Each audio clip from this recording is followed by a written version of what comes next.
بسم اللہ الرحمن الرحیم۔ السلام علیکم ناظرین۔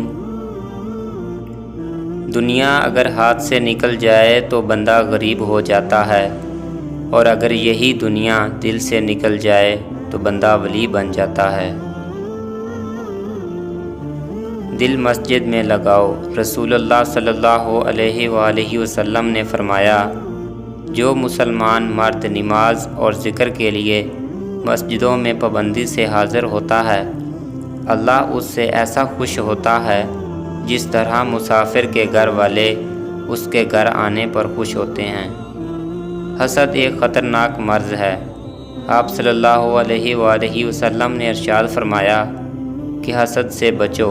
حسد آدمی کی نیکیوں کو اس طرح کھا جاتا ہے جس طرح آگ لکڑی کو کھا جاتی ہے۔ باپ جنت کا بہترین دروازہ ہے۔ چاہو تو ماں برداری کر کے اس کی حفاظت کرو، اور چاہو تو نافرمانی کر کے اسے ضائع کرو۔ باوضو رہنے والے کی دعا قبول۔ حضرت ابو امامہ رضی اللہ تعالی عنہ فرماتے ہیں کہ میں نے اللہ کے رسول صلی اللہ علیہ وآلہ وسلم کو یہ فرماتے ہوئے سنا، جو شخص وضو کی حالت میں اپنے بستر پر لیٹے اور نیند آنے تک اللہ کے ذکر میں مصروف رہے، وہ رات کے جس وقت میں اللہ سے دنیا و آخرت کی بھلائی مانگے، اللہ تعالیٰ اسے عطا فرماتے ہیں۔ رسول اللہ صلی اللہ علیہ وآلہ وسلم نے فرمایا، مجھ پر سب سے زیادہ درود بھیجنے والا شخص روز قیامت میرے سب سے زیادہ قریب ہوگا۔ کبھی اللہ کو یاد کر کے رو لیا کریں۔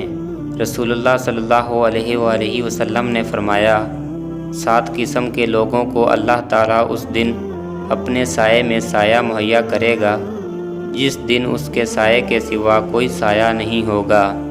ان میں سے ایک وہ آدمی جس نے تنہائی میں اللہ کو یاد کیا تو اس کی آنکھیں بہنے لگیں۔ ویڈیو اچھی لگے تو چینل کو سبسکرائب کر دیں۔ Thank you. اللہ حافظ۔